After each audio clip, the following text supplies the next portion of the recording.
ये कौन लोग हैं? ये वो लोग हैं जिन्हें पता लगने लगा कि सत्य तो सनातन धर्म ही है, बाकी सब झूठा है। सत्य क्या है? इसलिए हमारे धर्म का नाम सत्य सनातन धर्म। आज विदेशी लोग आ रहे हैं, तिलक लगा रहे हैं, बच्चों को वो गीता पढ़ा रहे हैं। आश्चर्य मानेंगे, वृंदावन में एक महिला है विदेशी, यूट्यूब पर वीडियो उसने अपना वक्तव्य दिया। वो इंग्लैंड की महिला है और आश्चर्य मानेंगे आप कि इंग्लैंड की सरकारी स्कूलों में वह महिला भगवत गीता पढ़ाती है, संस्कृत पढ़ाती है, गीता पढ़ाती है और सरकारी स्कूल में पढ़ाती है। वो सरकारी टीचर है और वो अपने बच्चों को गीता पढ़ाती है, तिलक लगाती है और वो भारत की महिलाओं से कहती है आप भी तिलक लगाया करो। तो लोग कहते हैं तुम तिलक लगाए हो। उसने कहा हम धन्य हैं कि हमने उस संस्कृति को जाना जो संस्कृति इतनी पुरानी है, इतनी प्राचीन है। जितने प्राचीन सूर्य चांद और भगवान है उतना प्राचीन यह धर्म है। आज तिलक लगाना भूल गए हम लोग, अपनी वेशभूषा भूल गए हम लोग। मुसलमान टोपी लगाता है, पर हिंदुओं से कहो तुम हफ्ते में एक दिन धोती कुर्ता पहना करो, धोती लगाया करो, कांच लगाया करो, शर्म आती है। मुसलमान टोपी लगाता है, परंतु हिंदुओं को कहो तुम तिलक लगाया करो, शर्म आती है। मुसलमान टोपी लगाता है, सिख भाई सर्दी हो गर्मी हो पगड़ी लगाता है, पर हिंदुओं को कहो तिलक लगाओ, तुलसी की माला पहनो, शर्म आती है। कितना दुर्भाग्य है ना मेरी माँ। धर्म का पालन करने में, यदि आपको अपने धर्म का पालन करने में शर्म आने लग जाए तो सोचो से धर्म का हाल क्या होगा, कितनी क्षति होगी उस धर्म की, कितना पतन होगा उस धर्म का जिस धर्म का पालन करने में आपको शर्म आती है। माथे पर तिलक लगाना, सिखा रखना, तुलसी की माला पहनना और मुख में भगवान श्रीमन नारायण का नाम रखना, ये तो गर्व की बात है मेरी माँ। गर्व है ये कि हम सनातनी। तुलसी क्यों पहनी जाती है? तुलसी में कैसा, आप जानते हैं बड़े बड़े डॉक्टर, बड़े बड़े लोग रिसर्च कर रहे हैं, तुलसी का अर्क बन रहा है। तुलसी का रस पीने से बहुत सारी बीमारियां नष्ट होती हैं। तुलसी की लकड़ी में पॉजिटिविटी ज्यादा होती है, एक पॉजिटिव वाइब्रेशन होता है, पॉजिटिव ऊर्जा होती है। जो तुलसी पहनता है वो सकारात्मकता से भर जाता है, पॉजिटिविटी से भर जाता है। इसलिए साइंटिफिक तुलसी पहननी चाहिए। हम लोग कलावा पहनते हैं हाथ में, ये देखो, लोग कहते हैं पागल हो, ये देखो ये कलावा।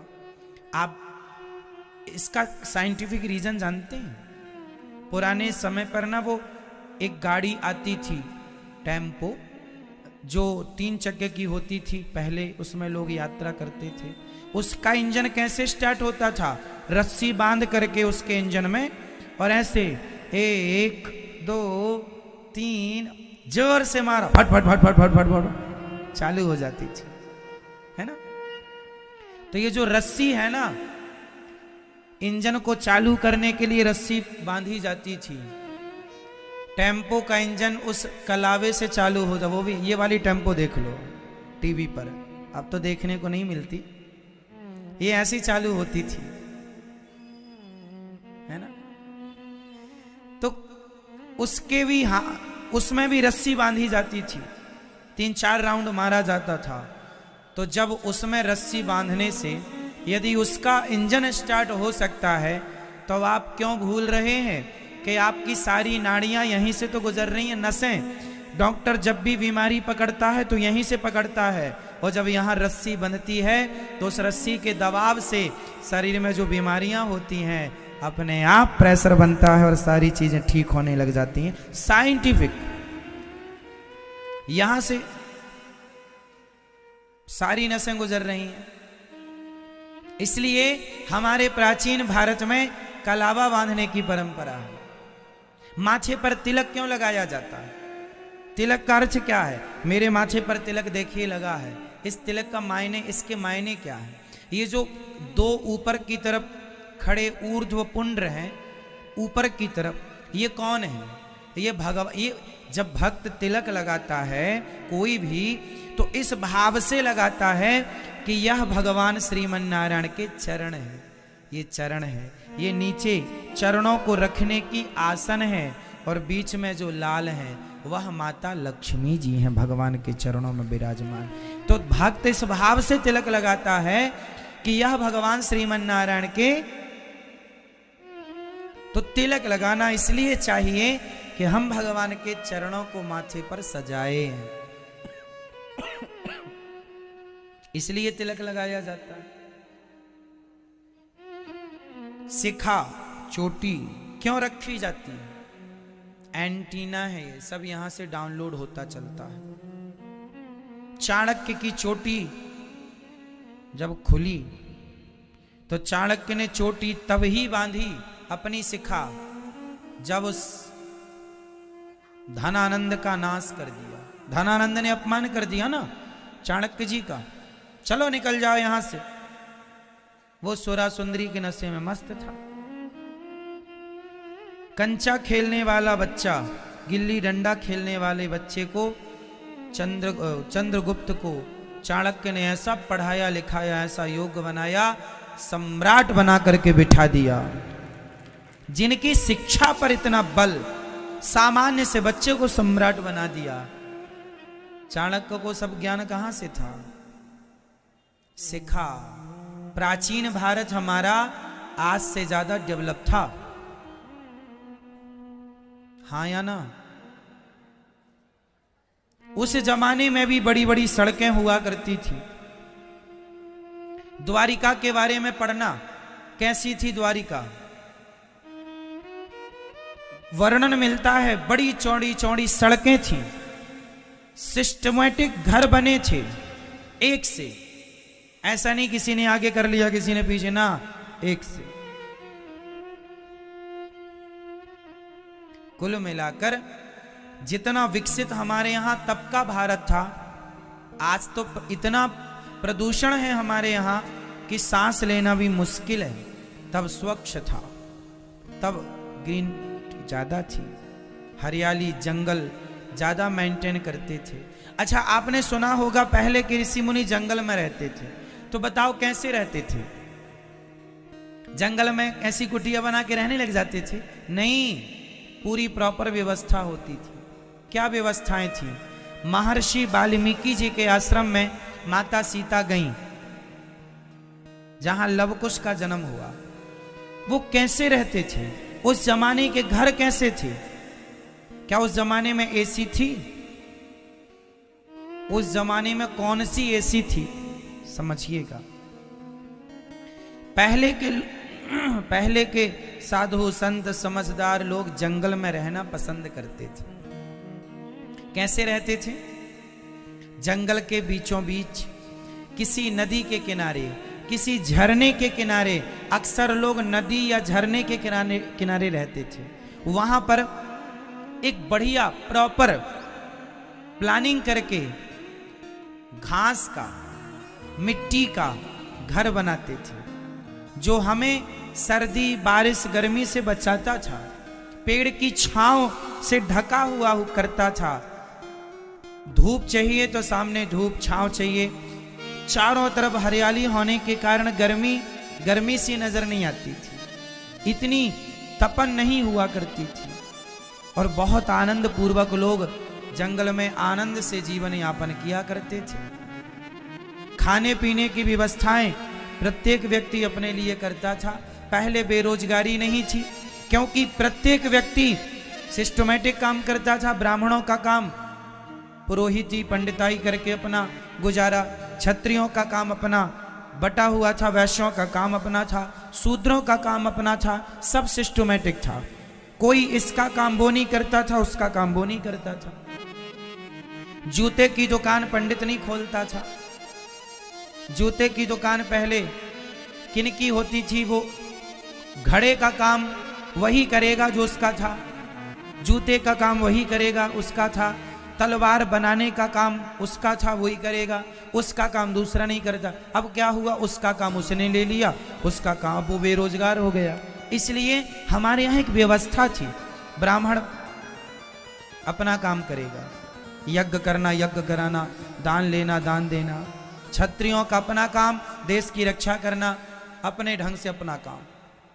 वैश्यों का अपना व्यापार का काम, शूद्रों का अपना काम, सबका बटा था। हाँ या ना?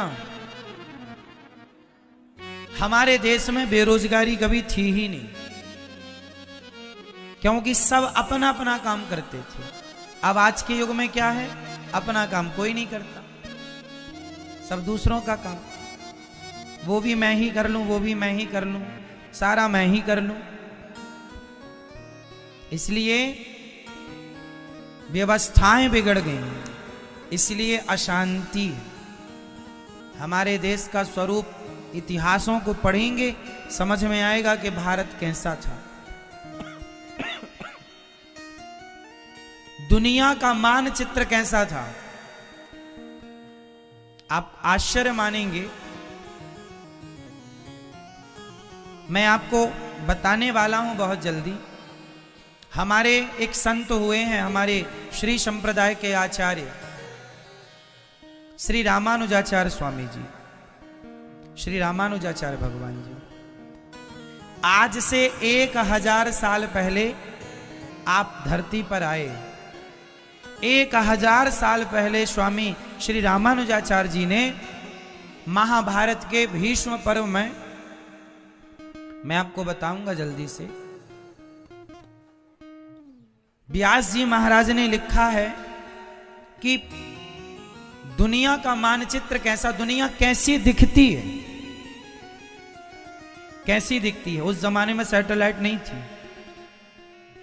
है ना? कैसी दिखती है लिखा है उन्होंने, ऐसी दिखती है। फिर जैसा उन्होंने बताया उस आधार पर स्वामी श्री रामानुजाचार्य स्वामी जी ने बनाया।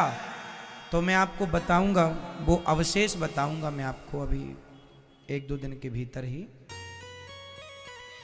कि जो स्वामी रामानुजाचार्य जी ने बनाया था 1000 साल पहले चित्र, आज गूगल के जमाने में, सैटेलाइट के जमाने में दुनिया का मानचित्र वैसा ही है जैसे 1000 साल पहले स्वामी रामानुजाचार्य जी ने बनाया था। उनके हाथ का बनाया हुआ वह चित्र आज भी है,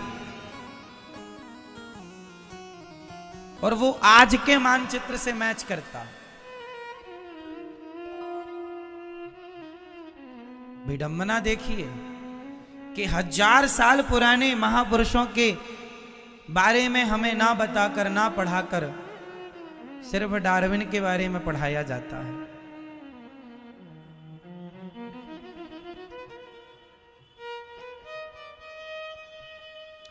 बड़ा पक्षपात हुआ है हमारे सनातन धर्म में। हमारे जो ऋषि मुनियों का बलिदान था, जो उनका त्याग था, उनकी तपस्या थी, उनके द्वारा जो रिसर्चें थी, उन पर ध्यान दिया नहीं गया, वरना आज हमारी तस्वीर कुछ और होती, वरना आज हमारी शिक्षा कुछ और होती। आप देखो आज बच्चे को पढ़ने में कितना समय लगता है। कक्षा 1 पहली से लेकर पीएचडी तक करने के लिए बच्चे के लगभग 20 साल खर्च होते हैं, लगभग। बोलो हाँ या ना? जगाओ। पहली क्लास से पीएचडी करने तक, पूरी पढ़ाई करने तक लगभग कितने साल खर्च होते हैं आज हमारे यहाँ? लगभग 20 साल, 18 से 20 साल खर्च हो जाते हैं। सही है? ज्यादा भी हो सकते हैं। 20 साल तक हम क्या करते हैं? सिर्फ पढ़ते हैं, पढ़ते हैं, पढ़ते हैं, पढ़ते हैं, पढ़ते हैं, पढ़ते हैं। और 20 साल तक जो पढ़ते हैं, पढ़ाई करने के बाद जब शादी होती है और घर में जब पत्नी आती है और बच्चे होते हैं, तो पत्नी और बच्चों के साथ जो व्यवहार करना होता है, वो 20 साल में जो पढ़े थे उसमें एक भी पढ़ाई काम ही नहीं आई पत्नी के सामने और बच्चों के सामने। आई हो तो बताओ कौन सा सूत्र लगेगा पत्नी में? बताओ, पाइथागोरस प्रमेय लगा दें? हाँ, लगेगा? रियलिटी क्या है? गृहस्थी चलाने के लिए जो शिक्षाएं चाहिए, जो संस्कार चाहिए, जो बातें चाहिए, वो सिखाई ही नहीं गई। 20 साल पढ़े हैं। आप बताइए, जो आपने पढ़ाई की है, वो आपकी पढ़ाई, वो आपकी शिक्षा आपकी रियल जिंदगी में काम आई? सिर्फ नौकरी करने के काम की है। और सुनो, नौकरी के लिए भी वो शिक्षा का काम नहीं है, क्योंकि डिग्री आपने दिखा दी, डिग्री के बेस पर आपको नौकरी मिल गई। अब आप नकल करके पास हुए हैं या अक्कल से पास हुए हैं, वो अलग सब्जेक्ट है। एक सुनिए, एक नाम बता रहा हूं मैं आपको, बताइए गूगल का सीईओ कौन है? सुंदर पिचई। भारत का आदमी है, भारत की भूमि से पैदा, भारत की धरती पर पैदा हुआ है, सुंदर पिचई। गूगल का सीईओ है, गूगल के लिए काम करता है।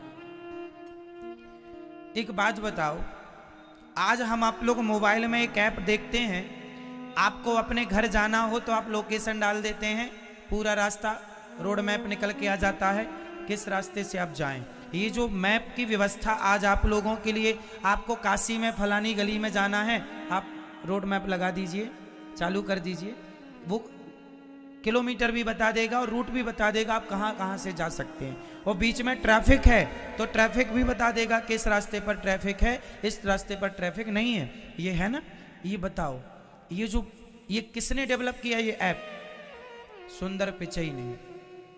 अब मुझे ये बताओ कि सुंदर पिचई ने इस ऐप को डेवलप करने के लिए कौन सी पुस्तक पढ़ी होगी? क्योंकि सुंदर पिचई के पहले ये आइडिया दुनिया की किसी पुस्तक में था ही नहीं। जरूरी नहीं है कि जो आप करना चाहते हैं वो सब कुछ पुस्तक में लिखा हो, कुछ ऐसा भी हो सकता है जो आपके बाद पुस्तक में लिखा जाए।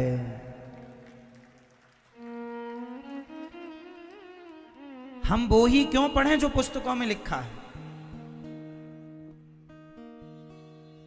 हम क्यों ना वो प्राप्त कर लें जो हमारे और आपके बाद पुस्तक में लिखा जाए? ज्ञान का कोई अंत है क्या? इसलिए आज जरूरत किसकी है? आज जरूरत उस ज्ञान की है जो ज्ञान हमें आनंदित करे, शांति की ओर ले जाए, हम तरक्की करें, हम आगे बढ़ें। लेकिन एक बात और बता दूं मैं आपको कि हमारे जो ऋषि मुनि थे वो ये सारी चीजें जानते थे।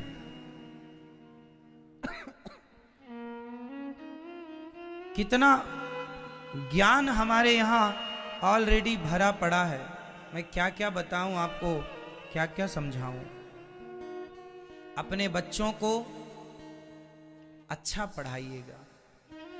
स्कूली विद्या ज्यादा नहीं, स्कूली विद्या से वो सिर्फ नौकर बनेंगे। जो पढ़ाई स्कूल में पढ़ेंगे वो पढ़ाई आपको क्या बनाएगी? सिर्फ नौकर। नौकरी कर लो।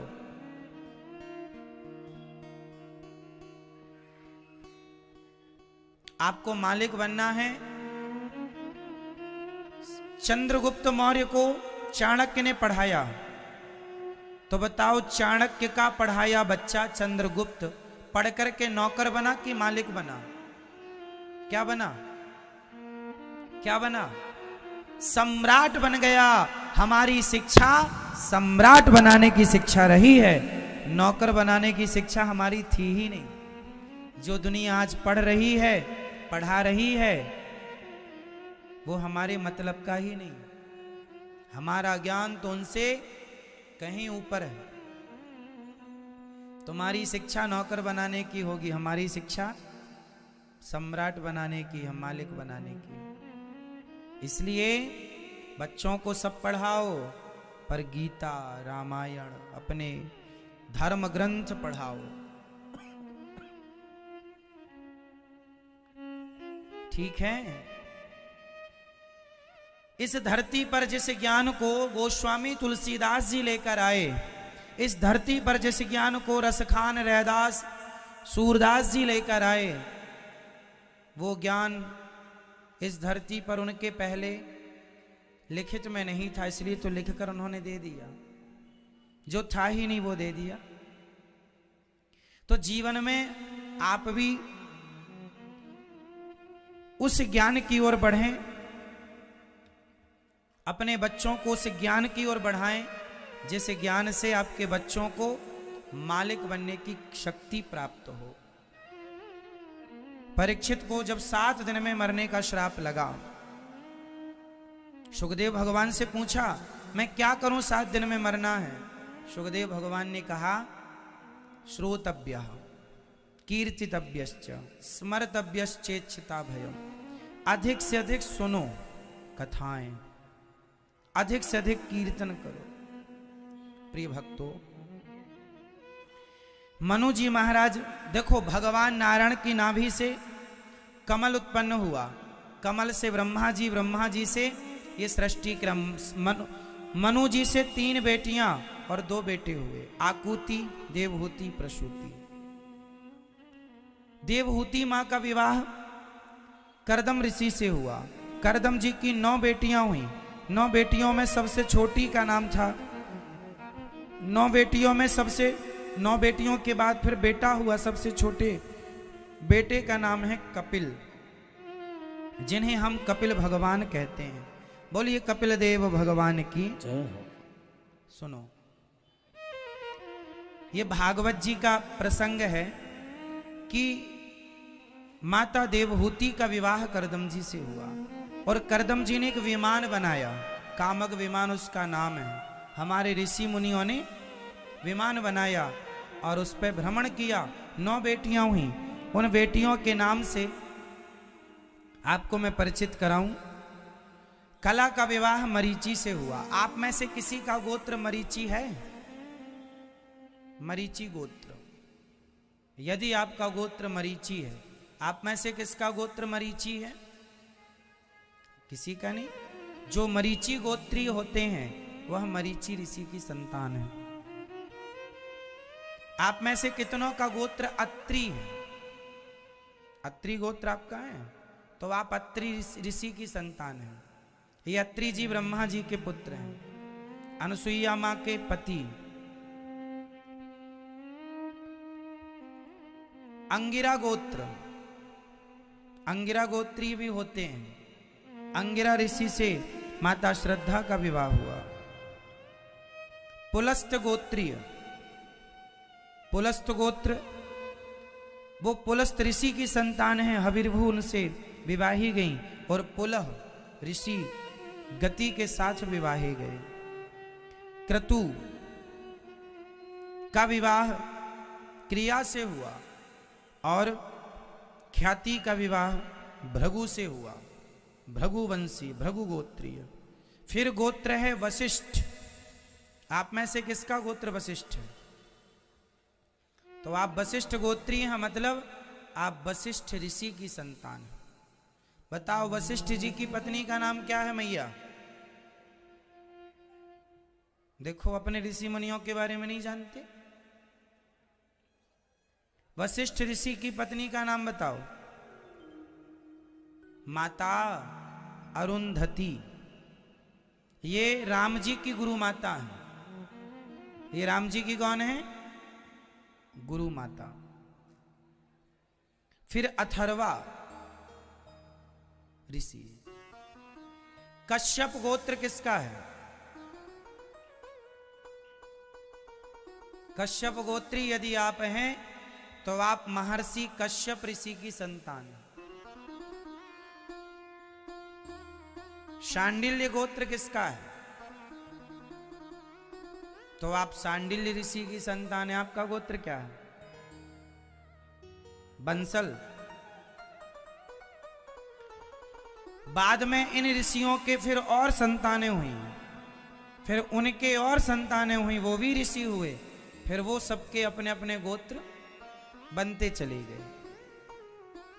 मूल ये ऋषि हैं और फिर इन्हीं की संतान हम सभी एक मनु जी हुए हैं। मनु की संतान हैं, इसलिए मनुष्य कहलाते हैं। बाद में फिर एक के अनेक हुए तो वो सब गोत्र बदलते चले गए। ठीक है। करदम जी महाराज अपनी